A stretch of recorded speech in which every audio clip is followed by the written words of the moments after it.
Oke, balik lagi di video saya. Kali ini pertama kali saya menggunakan slide dalam video YouTube saya. Dan ini saya membuat seperti ini karena setelah video unboxing pertama yang baru saja saya rilis beberapa hari yang lalu, itu banyak komentar dari teman-teman yang sepertinya ingin mempunyai bisnis counter pulsa. Jadi langsung saja saya mulai, dan yang pertama ini adalah tampilan counter saya. Ada 3 penopang bisnis counter saya. Jadi Abirasel itu yang counternya, kemudian Abira Payment itu yang jasa pembayaran, kemudian yang Abira Stationery ini adalah ATK, alat tulis kantor. Dan ini logo counter saya dengan hashtag digital mudah, semua ada. Ada mulai dari pulsa, data, kemudian untuk pembayaran listrik, top up, ya, ada pajak dan kredit, ada setor dan tarik tunai, semua bank itu bisa. Oke. Yang kedua, jadi sebelum saya lanjut, saya akan kenalkan bisnis counter saya. Jadi historinya itu berdiri sekitar bulan Agustus 2019. Waktu itu saya dan 2 teman saya sedang bincang-bincang di kampus, ngobrolin tentang bisnis apa ya yang cocok buat anak kuliahan yang bisa dilakukan bertiga. Saya awalnya tidak memiliki ide sama sekali, dan dari obrolan itulah muncul untuk jualan voucher data. Dan akhirnya saya yang melanjutkan hasil bincang-bincang, dan jadilah bisnis counter yang saya namai Abirasel. Kemudian awal mula itu saya tidak tahu tentang bisnis counter itu bagaimana. Lalu saya belajar dari para pemilik counter-counter terdahulu, dari sales, operator, kemudian dari internet, kanal YouTube, dan lain sebagainya, serta saya juga mempelajarinya dari pengalaman pribadi. Nah, dari berjalannya counter yang saya rintis ini, saya mendapatkan 4 nilai dasar dalam menjalankan bisnis counter pulsa. Jadi menjadi pengusaha di bidang counter pulsa itu yang utama haruslah jujur. Apa yang terjadi di dalam proses kerjanya, entah itu dari pengisian pulsa, dari voucher, kartu perdana, barang-barang aksesoris, dan lainnya, itu kita harus jujur. Karena dengan kejujuran itu, konsumer itu lama-lama akan percaya kepada kita. Kalau ada penilaian, oh di sana lo counternya mahal, di sana lo counternya kalau ngisi nggak masuk, itu tanpa kita membantah, sangkalan tersebut sudah otomatis tidak dipercaya oleh konsumen yang lain. Karena apa? Karena branding counter kita itu jujur. Jadi keunggulannya di situ. Kemudian konsisten, ya, penting itu konsisten buka terus, dan untuk jam-jam, misalkan mau jam-jam tutup, itu juga konsisten jam berapa biasanya tutup. Dan yang terakhir, dapat dipercaya. Kalau sebagai pemilik usaha counter itu menjadi orang yang bisa dipercaya, lama-kelamaan itu uang akan datang sendiri, guys. Karena psikologi uang itu dia akan datang kepada orang-orang yang bisa dipercaya.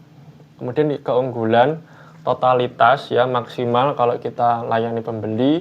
Detail, kita harus jelas dalam menerangkan kelebihan produk, kekurangan produk, dan rapi. Rapi di sini yaitu tentang display counternya rapi, kerjasama dengan tim, ya, inovasi, kita mengikuti arah pasar, ya.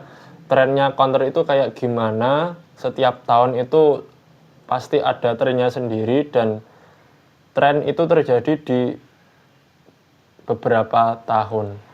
Kemudian, nah, saya mulai berdiri itu kan 2019, ya, dan sekarang 2025 sudah berjalan sekitar 6 tahun. Jadi bisnis itu ya seperti ini, naik turun kayak gini. Jadi yang pertama itu 2 tahun pertama itu saya baru mulai startnya. Saya belajar memahami tren pasar, khususnya pasar seluler karena saya counter. Ya, kemudian tips jualan, bagaimana sell in produk. Terus ya di 2 tahun ini sudah mulai jualan sebenarnya, baik di desa maupun di kampus, sosmed. Dan tak lupa pada waktu itu tren bisnis MLM itu lagi naik daun. Saya juga masuk ke sana hingga tahun 2021 itu ada di topnya ya, puncak kejayaan counter pulsa. Nggak cuma bagi saya sebagai seorang perintis, tapi juga counter-counter pulsa pemain lama yang lain itu topnya di 2021. Karena apa? Karena di situ ada COVID ya, COVID-19 dan WFH, work from home, dan membuat bisnis digital serta MLM itu meledak. Jualan apapun laku, e-commerce naik, akhirnya banyak sekali seller-seller ya yang dari offline itu masuk ke toko online di marketplace, dan akhirnya dari sanalah saya itu mulai banyak dikenal orang, entah baik itu di realnya, di offline, toko offline maupun di toko online saya. Dan juga meskipun ketika COVID itu ekonomi kolab ya, memang pada waktu itu banyak sekali lockdown, semuanya kolab, ekonomi nggak bisa jalan. Dan tentunya di dalam sebuah krisis itu pasti memunculkan orang kaya baru. Nah, di sanalah kemenangan dari sektor telekomunikasi, sektor seluler itu muncul karena ya selain dari WFH tadi, pemerintah juga memberikan bantuan ya, memberikan bantuan berupa banyak sekali bantuan pada waktu itu. Tetapi seiring berjalannya waktu, nah ini mulai ada slowdown pada tahun 2022. Slowdownnya itu terjadi ketika mulai ada subsidi kartu internet yang mengakibatkan pasar real counternya itu turun ya, terutama di sisi omset ya, omsetnya turun sekitar 50%. Ini saya dapati nggak cuma dari usaha counter saya, tapi juga dari counter-counter lain. Dan juga mulai adanya pengguna wifi, imbas dari WFH, serta suku bunga naik yang mengakibatkan harga produk jualan yang ada di counter itu naik. Dan akhirnya untuk mengimbangi tren pada waktu itu, saya mulai masuk di bisnis finance, ya, bisnis keuangan, jasa pembayaran. Pada waktu itu saya masih memulai dengan modal yang kecil ya, belum memulai dengan modal yang besar. Saya mulai apa adanya, yang penting sudah masuk di bisnis finance. Saya juga pelajari pelan-pelan dan di 2023 itu mulai slow, bukan lagi down tapi slow. Setelah di top, slow down, kemudian slow berjalan mendatar, dan bisnis keuangan saya yang menjadi penopang counter saya, penopang pendapatan saya, karena bantuan semakin banyak yang membuat orang makin punya ATM. Dan counter saya pun juga mulai berjalan, tetap jalan tapi pelan, karena beberapa harga untuk voucher dan perdana pada waktu itu sudah naik ya, imbas dari suku bunga yang mulai naik, kemudian pajak pun juga naik.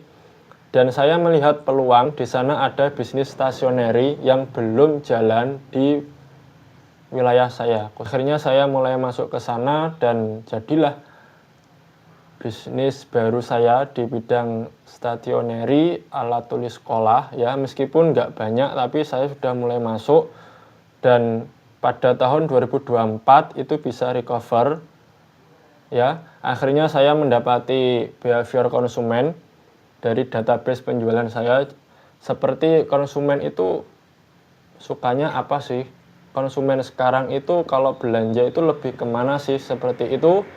Karena saya dalam menjalankan counter ini nggak cuma yang penting laku, tapi saya juga mencatat laporan keuangan yang dari sana saya dapati database-nya. Akhirnya dari tahun-tahun yang jalan ini, sektor finance makin luas ya, counter saya makin efisien. Karena hasil dari pengamatan saya ternyata orang-orang sekarang kalau beli barang voucher internet dan juga kartu perdana itu nggak seperti zaman dulu. Kalau dulu harga berapapun laku, tapi kalau sekarang orang lebih condong memilih untuk spending voucher kuota harian.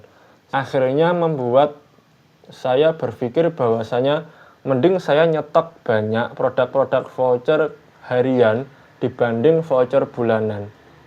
Karena untuk kalkulasi marginnya antara yang harian sama yang bulanan itu sama. Ya, marginnya di antara dua ini sama, tetapi cost-nya beda, modalnya itu beda. Kalau voucher bulanan itu 100.000 dapat 2 piece, sedangkan yang voucher harian modal 100.000 itu dapat 10 piece. Nah, setiap piece katakanlah counter untungnya 2.000 ya. Kalau kita nyetoknya yang di bulanan tadi berarti laku 2 piece 4.000 totalnya. Sedangkan kalau di yang harian 10 piece dapat 20.000. Nah, di sini sudah beda pendapatan dari margin harian sama margin bulanan. Kalau saya nggak atur begini, maka untuk memaksimalkan margin counter itu sangat sulit jika hanya mengandalkan dari finance dan stationery. Kemudian di tahun 2025 ini sedang running, alhamdulillah. Di sini saya sudah mulai meningkatkan sistem dan juga SDM. Kemudian saya juga menguatkan SOP ya, standar operasional. Saya juga menerapkan itu tadi efisiensi biaya. Kemudian di tahun ini juga capital allocation saya makin jelas. Tahun ini juga merupakan tahun pertama saya masuk di content creator. Mungkin dari teman-teman semua yang baik yang udah punya bisnis counter maupun yang belum punya bisnis counter, ya di sini saya akan share berapa sih modal yang diperlukan untuk usaha bisnis counter dan payment. Ini tanpa jual HP ya. Kalau jual HP hitungannya sudah beda lagi. Dan di sini saya rinci untuk saldo pulsa 1 juta, aksesoris HP 1.500.000, saldo non tunai 7 juta, uang tunai 2.500.000, sewa ruko 10 juta, ATK 400.000, promosi 500.000, dan total keseluruhan modal 22.900.000. Dan ini belum termasuk mesin EDC. Kalau buat tambah mesin EDC, buat tarik tunai pakai kartu ATM, itu biaya beli satu mesinnya sekitar 3.500.000 sampai 4 juta rupiah. Dan perlu kalian tahu, dari modal ini itu setiap bulan kan transaksi ya. Setiap bulan transaksi ada uang keluar masuk dengan margin, coba tebak. Untuk sektor retail ya, rata-rata sektor retail counter itu dapat margin sekitar 20-30%. Itu masih kotor, belum dipotong gaji, operasional, dan pajak ya. Tetapi dari margin tersebut itu sudah sangat bagus bila pendapatannya itu stabil dan juga counter bisa memaksimalkan profit dengan efisiensi biaya, khususnya menekan biaya pada beban-beban operasional, beban komunikasi, kemudian dan beban lainnya. Jika itu bisa ditekan, maka margin 20% itu tadi amat sangat besar untuk usaha counter. Kenapa kok seperti itu hitungannya? Karena itu batas amannya teman-teman. Jadi kalau mau bisnisnya itu jalan aman ya, nggak kekurangan, nggak kebingungan di tengah jalan, itu ya pakai kalkulasi seperti itu tadi. Dengan saldo pulsa 1 juta itu kita bisa melakukan transaksi pada kuota-kuota yang bernilai besar. Indosat 100 GB, 150 ribuan, kemudian token listrik yang 200 ribuan, 500 ribuan kayak gitu. 3 pelajaran penting yang dapat saya simpulkan dari perjalanan counter pulsa saya. Itu yang pertama, untuk produk digital sebenarnya itu tidak mengenal expired ya, tidak ada expirednya. Karena produk digital itu kan kalau di counter kan muter ya, dari saldo non tunai yang ada di rekening kita, kemudian muter lagi dalam bentuk saldo, dan itu bisa diuangkan kembali dengan syarat menjualkan produk digital seperti kuota, kemudian token listrik, kan muter terus ya. Sedangkan kalau jual barang itu ada masanya, kayak voucher, kartu perdana itu tetap ada masanya. Walaupun beberapa provider itu mengeluarkan voucher yang masanya 1 tahun, tapi kan tetap ada masanya, tidak bisa long life. Tapi untungnya kalau bisnis counter pulsa itu meskipun modalnya besar, tapi putarannya pun juga ikut besar. Modal kecil putarannya sama, cepat.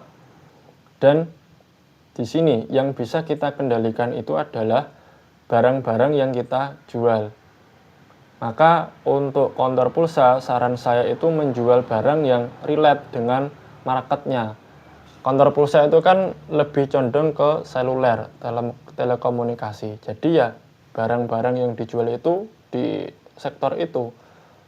Aksesoris HP, kemudian benda-benda yang relate pokoknya dengan market counter ya. Mungkin kalau menjual produk lain di luar itu bisa aja sih. Tetapi kayak gimana ya? Kayak lebih lama jadi stok daripada lakunya gitu loh. Kemudian yang kedua itu, nah ini jangan cuma yang penting laku, tapi pikirkan juga gimana bisnis itu bisa jalan ya ketika ekonomi global lagi slow down. Jadi bisnis itu seperti mobil ya, kalau kita mau jalan yang jauh seperti itu, otomatis kan jalan yang ditempuh itu nggak selalu rata ya. Mungkin nanti rata, kemudian turun, naik, kemudian di tengah ada geronjalan-geronjalan seperti itu. Maka kan kita juga perlu butuh mobil yang speknya bagus, yang underdealnya itu kuat. Otomatis kita kan juga harus tahu dalam-dalamnya mobil. Sama halnya dengan bisnis ini. Ketika ekonomi globalnya lagi down, tapi kita paham bisnis kita bisa grow meskipun ekonomi lagi slow down. Ya. Kemudian yang ketiga ini yang paling penting itu bangun personal branding di lapisan masyarakat. Tujuannya itu untuk efisiensi promosi teman-teman. Karena kalau kita terjun di sana kan otomatis kita dikenal banyak orang ya. Dikenal orang satu, kemudian orang kedua, kemudian ada orang kedua mengenalkan ke orang ketiga, orang ke satu mengenalkan ke orang keempat. Itu kan cepet kayak gitu dikenalnya. Dan akhirnya apa? Akhirnya dampaknya kan ke kita juga sebenarnya. Untuk promosinya itu kita bisa nekan biaya. Sehingga profit yang kita peroleh itu bisa maksimal. Oke, dan yang terakhir adalah pertanyaan dari saya. Buat teman-teman yang punya counter ataupun yang baru saja nemuin video ini ya. Apakah counter pulsa masih prospek? Nah, bagaimana jawabannya? Saya akan ungkap di video saya yang selanjutnya. Pastikan kalian subscribe ya, komen dan like. Jangan lupa aktifkan lonceng notifikasi supaya teman-teman nanti bisa tahu jawaban dari pertanyaan ini, apakah counter pulsa masih prospek di tahun ini ya, dengan kondisi negara kita seperti sekarang ya, setelah ada demo kemudian pergantian menteri.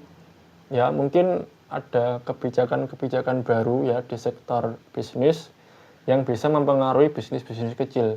Karena dari pengalaman pribadi saya ya, kalau ada kebijakan baru otomatis kan para investor itu kan juga memikirkan kebijakan ini dampaknya apa ke bisnis ya.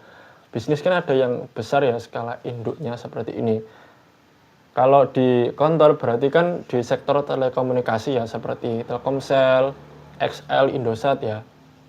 Kalau yang induknya ini bermasalah, otomatis yang kecil-kecil seperti kita juga akan merasakan dampaknya kayak gitu. Tapi kalau yang besar-besar ini dapat kucuran dana, kemudian bisa grow, bisa berinovasi produknya, itu yang kecil-kecil seperti kita juga akan berdampak. Jadi rantainya kan mutualisme kayak gitu. Oke, sampai jumpa di video saya selanjutnya dan terima kasih sudah nonton sampai habis.